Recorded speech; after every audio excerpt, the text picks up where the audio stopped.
حیدرآباد، دادو اور مٹیاری سمیت زیرین سندھ کے مختلف علاقوں میں موسلادھار بارش سے موسم خوشگوار ہو گیا، مگر معمولاتی زندگی شدید متاثر ہوئے۔ کئی علاقوں میں بارش کے ساتھ تیز ہوائیں چلیں، جن کے باعث درخت اور سائن بورڈز گرنے کے واقعات بھی سامنے آئے۔ کولاچی میں رات بھر جاری رہنے والی مٹی کے طوفان نے نظام زندگی درہم برہم کر کے رکھ دیا ہے۔ حد نگاہ کم ہو گئی، بجلی کی فراہمی معطل رہی، جبکہ شہری گھروں میں محصور ہو کر رہ گئے۔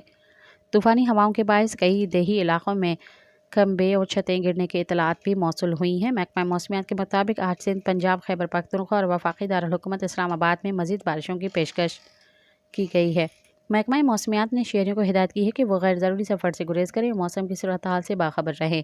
ادھر کراچی کے باسیوں کے لیے بھی بارش کی نوید ہے۔ محکمہ موسمیات کے مطابق شہر قائد میں پیر اور منگل کو گرج چمک کے ساتھ بارش کا امکان ہے۔ ممکنہ بارش کے پیش نظر بلدیاتی اداروں کو الرٹ رہنے کی ہدایت جاری کر دی گئی ہے، تاکہ کسی بھی ہنگامی صورتحال سے نمٹا جا سکے۔ سبسکرائب کیو عوامی نیوز HD کے